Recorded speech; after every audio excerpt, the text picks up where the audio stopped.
Hello, everybody. Me and Professor Sunakar are back again with Armed Forces and Geopolitics, and this is the last episode of the series, episode number 5. We have come down straight away to how exactly the geopolitics is going to impact the armed forces, how it should impact the armed forces, whether the armed forces are ready for the next decade, 2 decades, or 3 decades. What is our state so far? We have already discussed. How do we want to go ahead from here? How exactly does academics actually become part of nation building by helping the entire military to convert itself, their mindset, into thinking about geopolitics, which actually at the end of the day, everything goes combined towards only one aim, a national aim to defend the nation, to defend India. So, with this in mind, I would first hand over to Professor Sonali, who I have requested to actually lead in this session. All yours. Thank you, Colonel Pandey, and it's really like we have been discussing. I won't be leading. We'll be, trying to bring together maybe in our future episodes even policymakers together to actually think about this. We are actually talking about a curriculum reconstruction out here at the university level. We are also talking about a curriculum change for training of our officers, and which both of which are huge calls to take anyways. So I can just give you I've tried to be a little creative, so let's see if we can be creative here, and if we can divide the tenure that an army officer has to undergo into decades, and we look at the kind of knowledge that an officer has to acquire in the first 10 years, because those are the youngest and the most productive years of service. And not to say that army officers are not doing their bit after those 10 years. What I'm trying to say is that we have to the best of our minds are coming into the army. So how can we, if we divide it into decades of 10 each, so 10 to 20 years, 20 to 30 years, and we look at how the curriculum knowledge acquiring has to go on in this phase, divided like this. So in the first 10 years, I think that we can think about, and I always I believe that any curriculum has to have a broad base. So one has to really be invested in the first 10 to 20 years of an army officer's life, with an expanded curriculum on engaging youngsters into these issues, giving them formal training, having a coming together of minds in the army as well as in the university, using research, very well established and well formulated research tools which can come to us from the university, and research on the ground which can come to us from the army. And therefore whatever material is created out of this synergy should be included in the first 10, and then 10 to 20 years, and then 20 to 30 years in a graded manner into the armed forces. And so that the young officers that we have are really the leaders of the field. They are at the edge of the field. That is how what we spoke about in our last episodes, that we have to be thinking about 20 years hence, preparing ourselves today for the next 20 years. So, when this kind of a curriculum reconstruction happens in the armed forces as well as at the university level, then I envisage what we can call the development and uh, the establishment of a strategic culture, which is what you've been talking about throughout all these episodes. That a strategic culture has to be established, not just in the armed forces but also in policymakers and also in academia. So I look at it in that sense. That's how I, as a civilian, I am not a part of the army establishment. That's how I understand as a civilian. If we divide it into these 3 decades, the 1 to 10 year service that an army officer has, then 10 to 20 year service that an army officer has, and then the 20 to 30 years that an army officer has. Because this is, in a sense, uh, I think, like I always say, that the best minds come into the army, and this is a resource that is being created for the nation, and it should be done in the most comprehensive and the most well structured way. Having universities open their doors to the military, with, of course, the fundamental in everything that we say is national interest.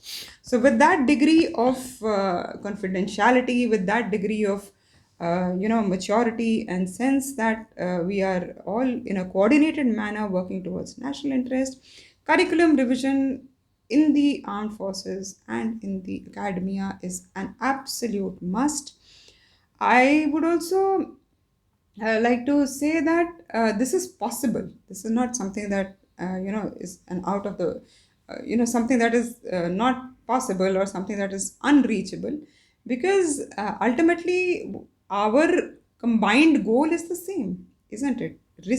The army is out into the field, and really the kind of data and the kind of insights that the officers and the forces have, if that combines with the research methods, and academia needs field data, so that coming together can be so powerful, and that input going into policy can be such a powerful stream. I can only imagine, and you know imagine that in my basic position of optimism, that this happens soon enough. There are some such excellent points Professor Sonali has made. I must admit my interaction with Professor Sonali over last few weeks, and when we have been discussing all these topics. Every time I talk to her and I give her an exposure to how the armed forces think, what the armed forces are, I see her face. It actually brightens. These are the inputs probably she has not got earlier. Imagine the statement she just made, that these sort of inputs coming to the university, to the academics from the military side, the type of research, the type of contribution they can make is amazing. Today they are doing that without any input. Today army thinks about geopolitics without any input. I would give you an example. When I joined way back in 1982, in the SAN models, senior officer would come and someone said, "Ki, sir, we should break Pakistan into two." I always wondered which are these two parts. Pakistan either had to be broken into four or three. Pakistan could never be broken into two.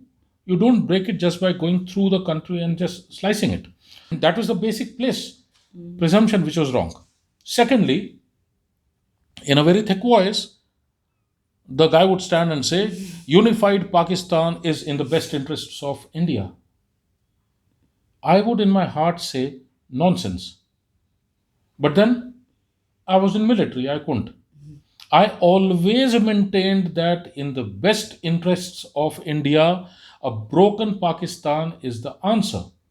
Why didn't we carry forward the 1971 operation into the future? Who stopped us breaking Baluchistan? Who stopped us supporting Sindh? Who stopped us supporting Punjab? Why didn't we ever talk about a unified big Punjab? Today, I want to ask the same gentleman who used to talk about a decade, 2 decades back, that a unified Pakistan is in the best interest of India. What have you given to the world? You have given a unified Pakistan to Afghanistan. You have given a unified Pakistan to China.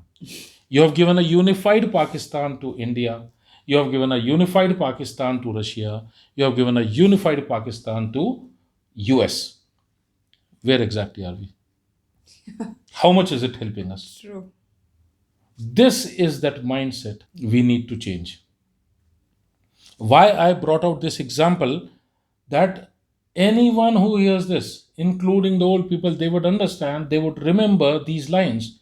Unified Pakistan is in best interest of India. I would always say nonsense. No, it is not. A broken Pakistan is in best interest of India. Even today, it stands as much true as it was 30 years back when I used to think like this. Maybe 40 years back. Yeah. So, coming back to the subject, when we talk about training, what Professor Sonali has just given you, there cannot be a better suggestion than this.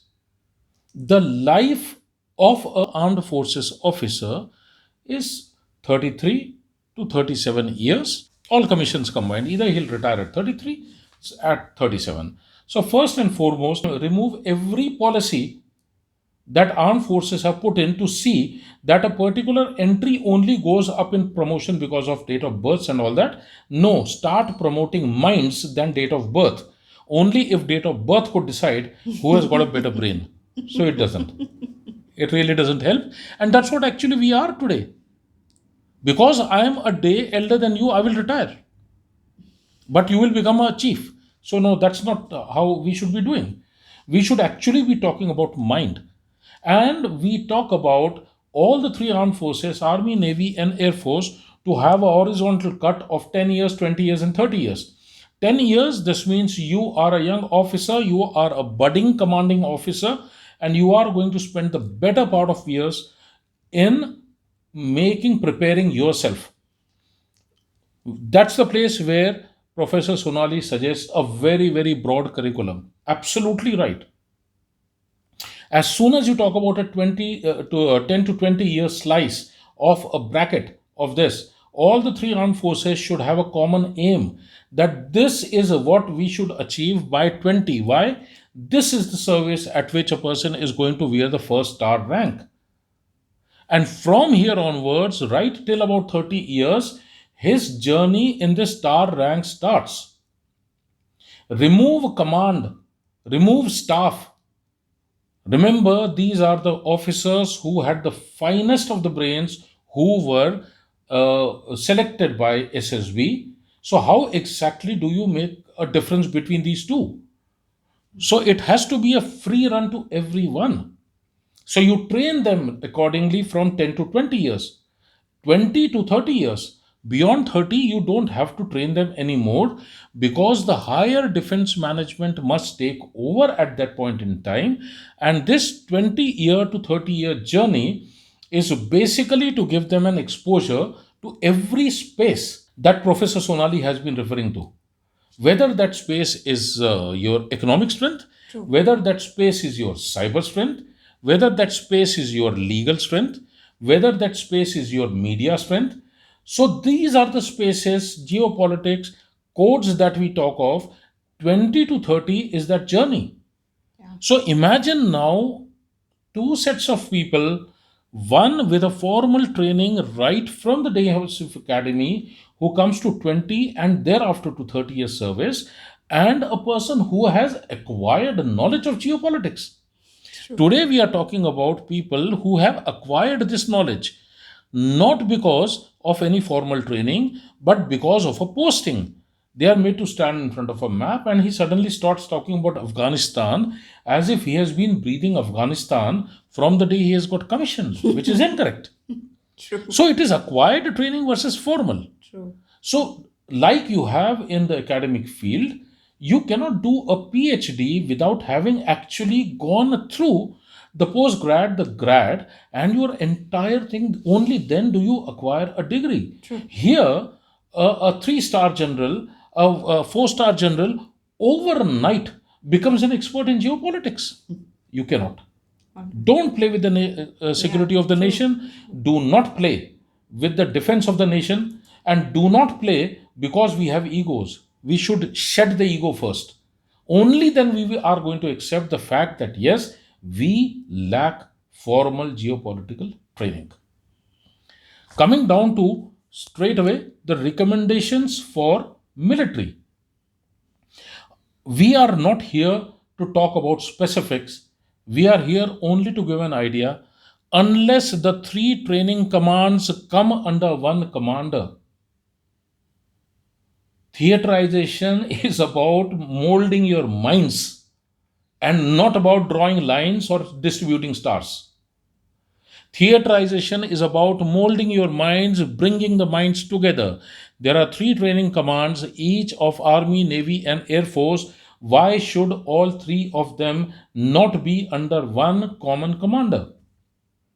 Who now sits down and decides that this is what we want at 10, 20, and 30 years of service?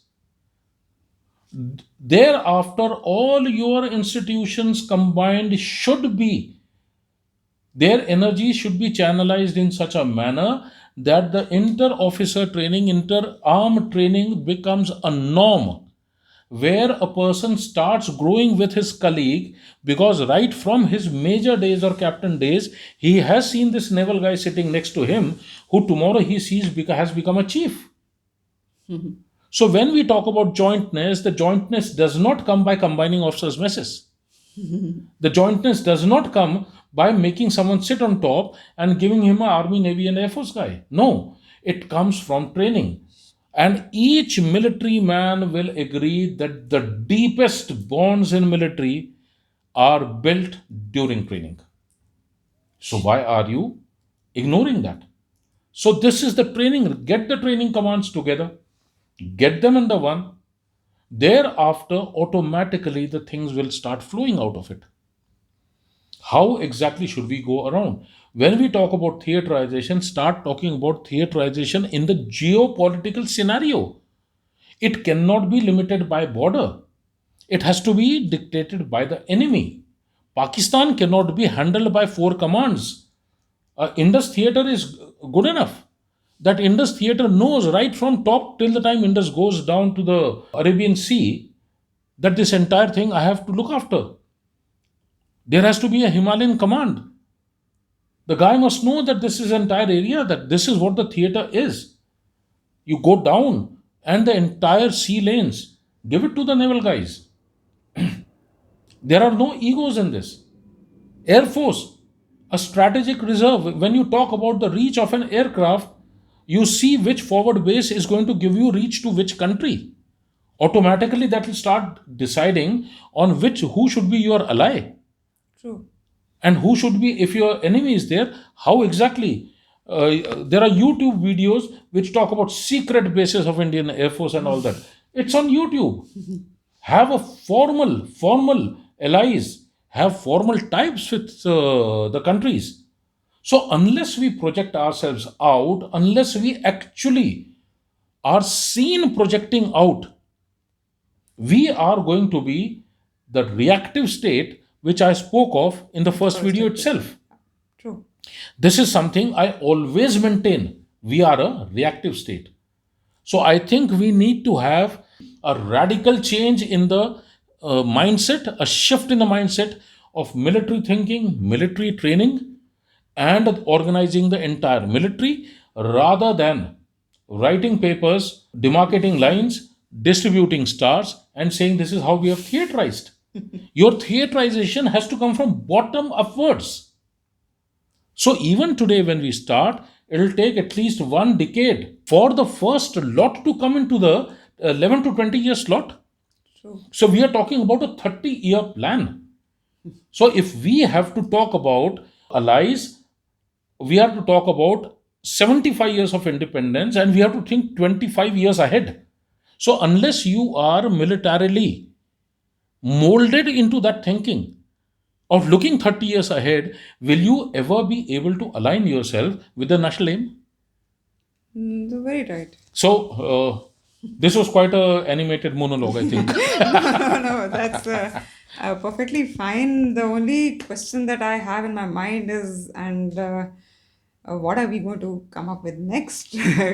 Yeah, this actually is very interesting, and actually discussing and working with Professor Sonali.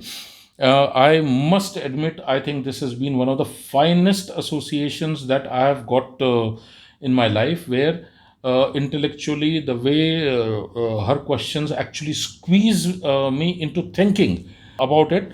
Even after she leaves, I keep on thinking, okay, next sessions when she is going to be here. So I am so scared of, okay, what else she is going to ask now? What else she is going to ask? And if that sort of thing happens, I think it's good for both of us. So when she says, what are we going to come up with next? I have a proposal for a very, very interesting series of maybe 5, 6 videos, 20 minutes each. And what about, say, politico military decisions in geopolitics from 1947 to 2021? 75 years. That sounds good. And its manifestation. All right. That is, key political events in this geopolitical history of India.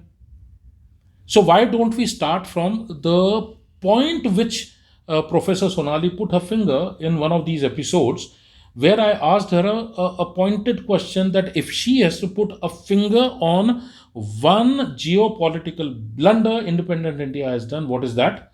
And it was POK not having captured that in 1947. So that's a point from where we can start. I added to that the Aksai Chin part. Yeah. Tibet, I have always maintained, was never ours. And Professor Sonali always gets angry. It was ours, so we will fight and debate. So this is what we actually plan: politico-military decisions in geopolitics for the last 75 years. How it has got, how it has manifested, what it has manifested into key political events. And this actually is very, very, very gradually going to change our mindset into thinking that yes, unless we talk about geopolitics, we cannot have a military theaterization in the form that it should be. That sounds really good. And with that, I think we will wind up this episode and, amen to our topic discussing key geopolitical events of our past. We'll be coming up with that. So see you in the next series. This is the series of 5 episodes now. So see you in the fresh one. Bye bye and thank you so much. Bye. Thank